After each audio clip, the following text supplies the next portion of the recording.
Olá, estudantes. Sou professora Eliane Urbanski. Estou junto com os meus colegas André Aguinaldo e André Costa para mais uma aula de projeto de vida. Hoje é a aula 3031. O nome da aula é Decisão, o que precisa ser feito. E nós vamos trabalhar a prudência. Olá, pessoal. Boa tarde. Sejam todos bem-vindos para essa aula e tenham bons estudos. Olá, pessoal. Muito bom a gente poder mais uma vez fazer uma aula para vocês, embora ainda não do jeito que nós queríamos, mas do jeito que nos é proporcionado. E essa aula vai ser muito interessante, decisão, o que precisa ser feito. Nós vamos ter que pesar um pouquinho, o que essa imagem ela vem trazendo para nós entre, acredito, a razão e a emoção, que às vezes a gente tem que tomar a decisão de maneira certa, professor André?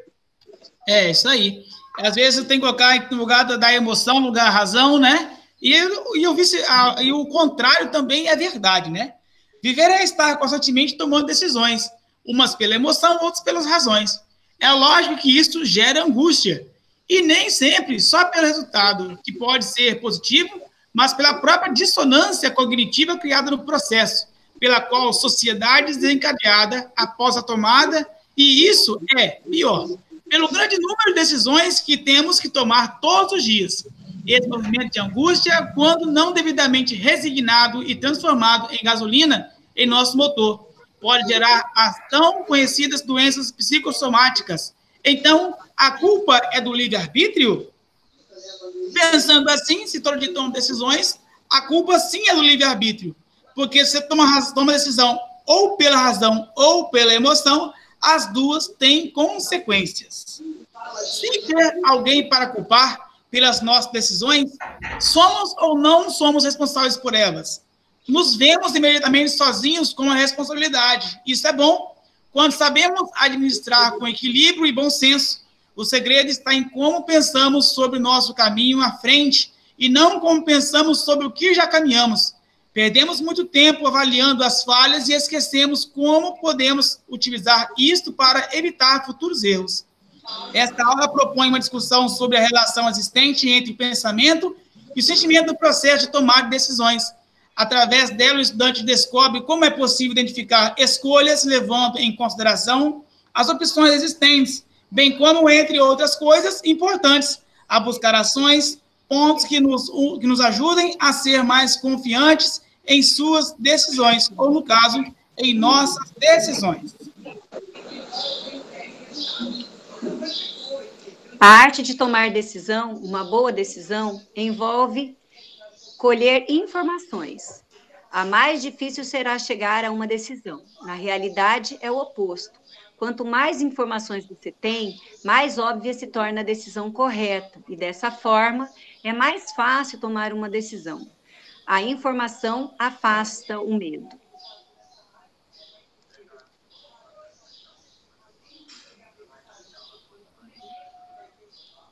Aladim e a Lâmpada Maravilhosa é a indicação de um filme, Andrezinho? Eu não estou conseguindo ver bem aqui. É de um texto. Aladim caminhava em uma viela estreita e escura como um cálido brilho no chão, quando um cálido brilho no chão chamou sua atenção. Aproximou-se, viu que era uma lâmpada. Estava a olhá-la por vários ângulos, quando viu sob a poeira algo que parecia ser escrito. Passou a mão pelo local e, subitamente, uma grande luz branca começou a surgir do bico da lâmpada. Aladim assustou-se e deixou cair a lâmpada, enquanto uma grande forma humana, masculina, ia se formando no espaço antes vazio. Em vez de terminar em pés, suas pernas se fundiam na direção do bico da lâmpada, de forma fantasmagórica. Flutuava envolta a uma aura oscilante. Antes que Aladim pudesse sequer avaliar a situação, a forma disse com voz firme: "Sou o gênio da lâmpada. Você tem direito a um desejo." Recobrando-se, Aladim compreendeu logo a situação e, sem questioná-lo, já ia dizendo algo quando o gênio continuou. Mas há 3 condições. 3 condições? Onde já se viu gênio ter condições para atender desejos? Aladim continuou ouvindo. Primeira condição: o que quer que você deseje deve se realizar antes em sua mente. Aladim já ia perguntar o que isso queria dizer, mas o gênio não deixou. Segunda condição: o que quer que você deseje deve desejar integralmente, sem conflitos. Dessa vez, Aladim esperou. Terceira condição: o que quer que você deseje deve ser capaz de continuar desejando, deve continuar desejando para continuar a ter. Aladim, ansioso por dizer algo que queria, fez o primeiro desejo assim que pôde falar: eu quero $1 milhão. Já se imaginou tendo $1 milhão? Aladim agora entendeu o que queria dizer a primeira condição. Na mesma hora vieram à sua mente imagem de si mesmo nadando no dinheiro, comprando muitas coisas, mas só de imaginar, mas ao imaginar, questionou-se se queria compartilhar parte do seu dinheiro com pobres ou outras pessoas. Aí entendeu a segunda condição e percebeu que seu desejo não poderia ser atendido. Aladim então buscou algum desejo que poderia ter sem conflitos. Pensou, buscou e por fim disse ao anjo: disse ao gênio: Senhor gênio, eu quero uma companheira bela, sábia e carinhosa. Aladim tinha se imaginado com uma mulher assim e sentiu que aquilo que ele queria de verdade, sem qualquer conflitos. O gênio fez um gesto, da sua mão saiu um feixe de luz esverdeada em direção ao coração de Aladim. Este teve uma alucinação, como um sonho, de viver com uma mulher bela, sábia e carinhosa, por vários anos, e viu-se então enjoado. Não a queria mais depois de tanto tempo. Voltando à realidade, Aladim lembrou-se da cena que viu em seu desejo. Também não poderia ser atendido. Entristeceu-se, pensando que jamais poderia continuar querendo algo sem conflito. Algo aparentemente aconteceu. O rosto de Aladim iluminou-se e ele empertigou todo para dizer ao gênio que já sabia o que queria.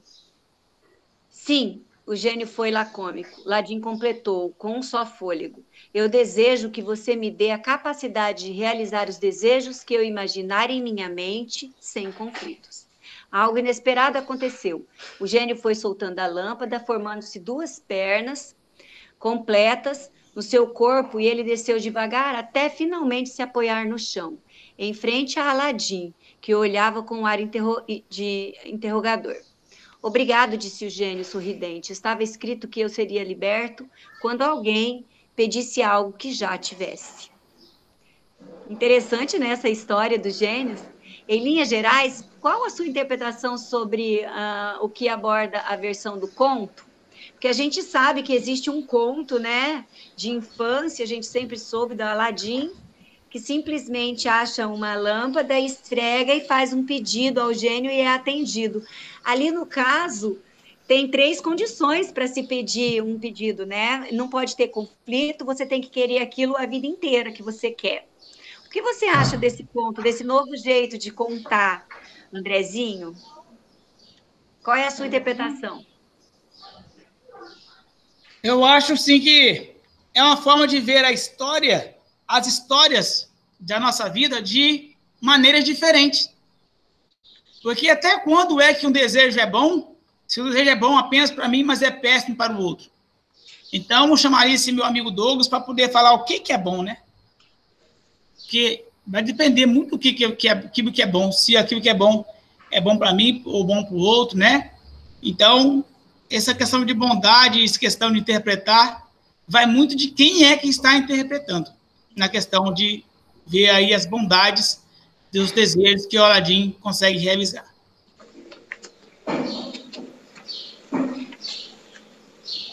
Sobre a primeira e a segunda condição determinada pelo gênio, qual a relação que pode estabelecer entre decisões, desejos e conflitos? Quer falar alguma coisa, André Costa? Eu acho assim que tudo a gente tem falado, né? E desde o começo a gente tem que prestar atenção nas consequências, né? E eu acho que era isso que o gênio trazia para o Aladim, né? Diante das condições. porque dependendo da escolha que ele fazia, tinha uma consequência. O que nós temos que fazer? As nossas decisões, elas têm que estar em harmonia com os nossos desejos. E a gente tem que saber resolver também os conflitos que vão acontecer. Estar preparado para aquilo que vai acontecer. Infelizmente, nem sempre nós estamos, né? Nós estamos dispostos a encarar de frente os conflitos, e quando eles aparecem, a gente muitas vezes se questiona, nossa, mas por quê? Né? Por que aconteceu isso? Por que não, né, que fulano, que minha vontade não prevalece? Porque, né, são consequências, né? Então a gente tem que buscar sempre a harmonia. Eu acredito que é isso que esse conto quis trazer para nós. Como você entendeu o mecanismo de tomada de decisões que se dá entre os seus pensamentos e os seus sentimentos, Andrezinho? Aqui dá para se perceber que quando eu penso quando eu fazer uma escolha entre os pensamentos e os sentimentos, aquele que é menos pior é a mesma coisa que escolher aquele que é melhor. Eu vou escolher dos dois, teremos os mesmos resultados, né? Só que diante daquilo que eu estou imaginando, um paradoxo terrível, que nós nos vemos em bastante agonia para tomar a escolha certa e não errarmos. Agora sim, essa aula vai ser disponibilizada no Classroom, né? E aqui, nesse momento, aqui, cada estudante, na hora de fazer esse ponto de interrogação, assim, essa pergunta, né? Como no Aladim, imagine que você pode formular um desejo ao gênio da lâmpada. Qual seria o seu desejo? Então, cada um de nós agora, realmente a gente tem um desejo, uma vontade. E entre o desejo, a gente também tem que imaginar as decisões que a gente vai ter que tomar, sim, quando conseguir os desejos. Porque tudo é uma decisão de escolha, mas tudo que a gente escolhe, quando a gente escolhe algo, a gente sempre perde, deixa de ter alguma outra coisa também. A gente escolhe ser adulto, a gente deixa de ser criança, deixa de ser adolescente. Então, a gente tem agora nesse momento, essa opção de pensar direitinho nos nossos desejos e no que precisa de ser feito, nas decisões que a gente tem que tomar para realizar os nossos desejos. É verdade? Quer comentar algum desejo seu de agora, Andrezinho? Eu desejo que meu carro seja aquilo que eu sempre sonhei. E demorei para poder arrumar esse carro, hein? É um desejo meu agora. André Costa, qual é o seu desejo agora? Eu vou dizer o desejo do meu filho, tá? O desejo certo. dele é que o corona vá embora, que o corona morra. Tá? E isso, toda vez que ele me pede, me corta o coração. A gente está se aproximando do aniversário dele. E perguntei para ele, quem que você quer chamar, né? A gente está pensando em fazer um bolinho. Olha a inocência da criança, né? Aí falou, olha, vamos chamar, né, assim, só sua avó, né, sua tia e tal. Eu falei, papai, mas eu queria chamar todo mundo. Eu falei, filho, mas não dá, né, por causa do corona. Aí eu falei, poxa, papai, mas eu queria muito, mas muito que esse corona morresse. Aí ontem, em meio à campanha, né, o resultado das eleições, todo mundo fazendo festa, ele viu na televisão e ele já veio correndo. Papai, é o corona que morreu, papai? Nossa. É o corona que morreu? Né? Então, eu acho que eu faço do meu desejo, né, dele, do desejo dele, o meu. Né, que isso a gente possa, né, viver assim, normal, do jeito que nós vivíamos, né, que ainda não está. É um belo desejo. É verdade, é um belo desejo. O meu desejo de agora está bem prestes a se realizar. Falta pouco tempo para eu ver meus filhos. Esse é o meu desejo maior, e agora em janeiro, mês que vem, né, sem ser, agora nós passando dezembro, janeiro, eu vou ver meus filhos, eu vou realizar meu desejo. Tomando como pressuposto, né, que desejo exposto na questão anterior, que nós três tivemos nossos desejos, né? Tomando como pressuposto a questão anterior que não possa ser realizado desse dado momento, cite 3 escolhas distintas, nesse cabe por André Costa, olha aí, André. Cite 3 escolhas distintas que você seja capaz de realizar nesse mesmo momento. Tomando com base que a gente não pode realizar o desejo agora, nosso desejo, né? O meu também não pode ser agora, vai demorar ainda algum tempo. O seu também, André Costa, que é o desejo do seu filho, a gente não sabe quando vai ter, assim, uma vacina efetiva, né? Alguma coisa concreta Por enquanto, o que a gente sabe de mais de eficiência é o distanciamento, e isso requer realmente muita tristeza. Então, o que dá para a gente fazer agora, né? É um desafio, né? Ainda mais para as crianças. Mas a gente tem que seguir, né? Com fé, com esperança, eu acredito, né? O que a gente poderia ter para nós. E paciência, né? E assim, tá até pegando um gancho, né? A gente tá vivendo um momento na humanidade que há muitas pessoas negando a existência de coisas que antes óbvias, né? E a gente tem que cuidar porque a ciência, ela é algo real, e a ciência, ela nos ajuda muito. E nesses dias a gente tem visto pessoas negando a eficiência, né, da ciência, trazendo muito para a questão da religião. Talvez, já que eu não consigo realizar esse desejo agora, né, do meu filho, mas que a gente possa acreditar mais na ciência. E nós, estudantes, acreditar um pouquinho mais, né, nos empenhar um pouquinho mais e saber que ela pode fazer diferença, né? Hoje todos nós somos reféns, né? Somos reféns de uma solução que vai vir de onde? Vai vir de ciência, né? Da ciência. A gente possa ter isso no coração, essa razão, né? Como a gente está falando. Então, chegamos aqui agora no checklist. Vamos fazer no checklist ali, a gente vai fazer algumas colocações que são bem importantes ali. A primeira, das duas coisas, os estudantes vão fazer no momento que estiver fazendo ali a aula no Classroom, e vão fazer em sentido de tarefa, né? Vão citar ali duas coisas importantes que devemos considerar antes de tomar qualquer decisão. Quais são as duas coisas mais importantes para se pensar, considerar antes de tomar qualquer decisão? A B ali, 4 coisas que porventura, vamos escrever ali 4 observações que porventura prejudiquem você na clareza das suas decisões. E a C ali, de acordo com o que a gente respondeu ali na questão anterior, nós vamos fazer 5 colocações, 5 coisas que você poderia fazer para tomar decisões acertadas em sua vida ou para ser mais confiante em suas escolhas. Quer comentar alguma delas, Andrezinho?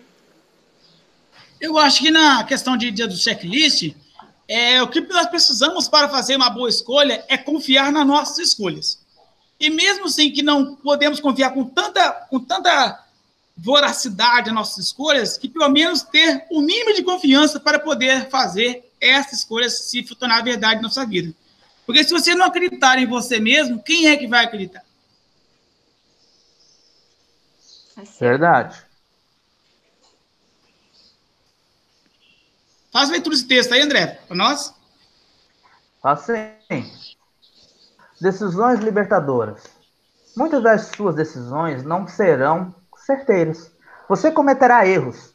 O presidente John Kennedy disse há custos envolvidos em um programa de ação, mas eles são muito menores do que os riscos e custos de longo prazo envolvidos no confronto da falta de ação. Você vai descobrir que decisões são libertadoras. O paradoxo é que algumas pessoas mais estressadas, né, do planeta, são aquelas que estão paralisadas pela indecisão. Você consegue visualizar uma cena do filme Coração Valente? Eu assisti, em que o William Wallace ficaria na frente do seu bando, né, de guerreiros sujos e esfarrapados, retorcendo as mãos em meio à indecisão, andando de um lado para outro, preocupado em decidir se deveria atacar ou não? Você consegue imaginar o medo que eles sentiriam? Eu assisti o filme, né? Acredito que vocês também. E é um filme que tem uma repercussão muito grande, porque ele conseguiu motivar, né, aqueles guerreiros que não tinham tanta condição, mas ele decidiu e ele foi para cima e ele conseguiu ali demonstrar através da sua coragem, do seu interesse, né, que conseguiria assim, né, lutar e que valeria a pena lutar. Então é isso que esse texto quis dizer para nós. Tito disse: nós tememos as coisas na mesma proporção em que as ignoramos. É muito, muito interessante, né? Então a gente, muitas vezes nós tememos, porque nós não conhecemos, né? Nós temos o medo. Em casa, o caminho das pedras, né? Atividade para finalizar nosso conteúdo. Escreva um texto dissertativo sobre a necessidade de estarmos preparados para errar e perder quando tomamos decisões. É um texto difícil de escrever, ainda mais que é um texto dissertativo. Eu desejo a vocês boa sorte para fazer esse texto.